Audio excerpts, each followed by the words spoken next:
Nazywam się Adam Brinken. W tym roku obchodziłem w tamtym roku jubileusz 50-lecia pracy twórczej. Czym się zajmuję? Zajmuję się malarstwem na pograniczu obiektu, okazjonalnie scenografią. Aranżuję wystawy problemowe. Też od czasu do czasu funkcjonuję w takich dużych przestrzeniach sakralnych, realizując w nich witraże, polichromie, które są takim przeniesieniem świata, który normalnie powstaje na płótnie czy na papierach. Oczywiście całe te 50 lat to również moja aktywność pedagogiczna różnego typu. Przede wszystkim związana z Wydziałem Malarstwa, z faktem prowadzenia przez wiele lat pracowni wiedzy o działaniach i strukturach wizualnych, potem pierwszego roku, potem już autorskiej pracowni malarstwa.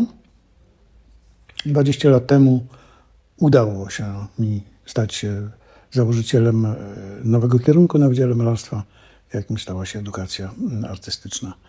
Już na emeryturze zacząłem pracować jako ciąg dalszy wykładowcy, też na edukacji, też na malarstwie.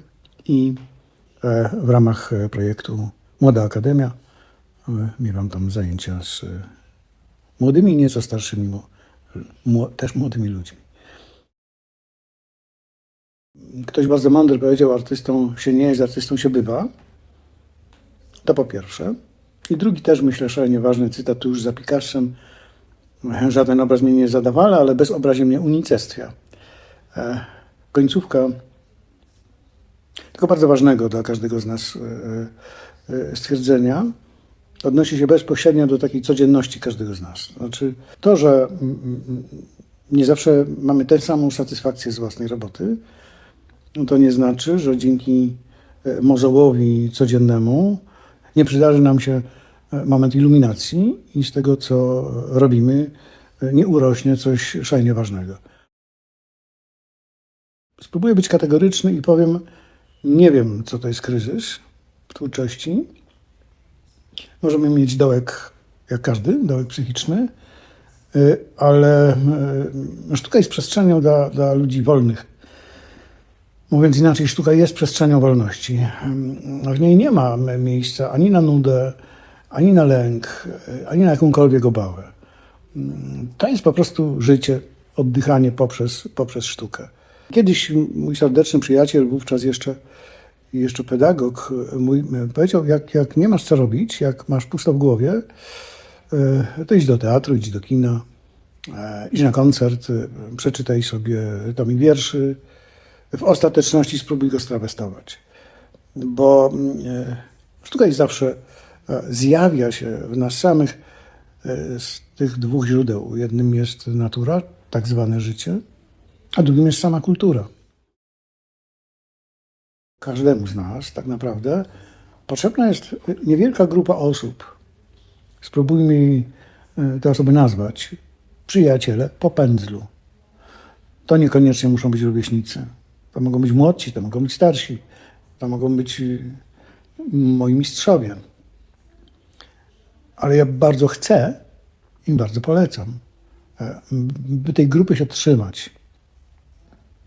Przechodząc na grunt psychologii, trzeba mieć przy sobie taką grupę wsparcia, ale też trochę bezlitosną grupę wsparcia, prawdziwą, która potrafi wejść do pracowni i, chciałem użyć mocnego słowa, zwrócić na coś uwagę, że to wygląda tak, a teraz spróbuj pomyśleć, czy na tym ci zależało. Obojętnie, czy weźmiemy muzykę, literaturę, łącznie z poezją, czy my od razu po przeczytaniu wiersza wiemy? Czy wiemy, że bez niego żyć nie potrafimy już potem? My ledwie coś przeczuwamy, że coś tam się takiego działo. Jeszcze nie potrafimy tego nazwać, tym bardziej ocenić, odnieść do siebie samego. Tak samo jest z muzyką, tak samo jest w ogóle z całym światem wizualnym. Coś zrobi na nas wrażenie, ale co to będzie za wrażenie? Na ile głębokie? Tego jeszcze w pierwszej chwili nie wiemy.